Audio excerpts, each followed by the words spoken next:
Ladies and gentlemen, amidst the Trump tariff tantrum, the Indian government has reiterated and confirmed that the EFTA is on track. What's the EFTA? It's the European Free Trade Agreement. They are saying this will be operational from the 1st of October. Let me go straight across to Pragya, who will be joining us on the broadcast. Meanwhile, the free trade agreement in fact, any trade agreement with the US right now is on hold. There was a team that was supposed to come to India from the United States of America on the 27th, 25th of this month. They haven't showed up. Pragya, what more details do you have?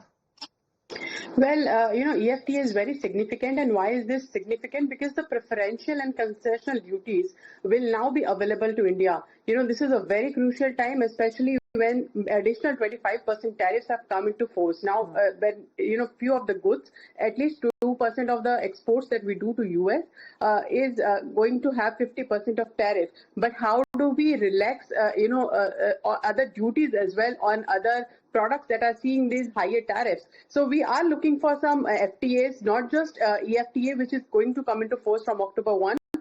Which is a very big deal for us. We will get concessional duties. There are 4 countries in EFTA, Norway, there is Switzerland also. So products coming from there will have less duties, and products going there also will face less duties. Now we have other FTA also. We are looking forward for the European Union FTAs. This is the way forward, Shreya, for India. We are looking at bilateral FTAs. And in fact, Oman, the talks have already concluded with Oman, and we are closing in the terms of signing. As far as Peru, Chile, New Zealand is concerned, we are also talking to them. The focus of FTA utilization, where we have reached to saturation, is also on the cards. And also, India is looking at 50 more countries where we can export the items which we are going to export to the US. But because of the tariff, we are not able to do that.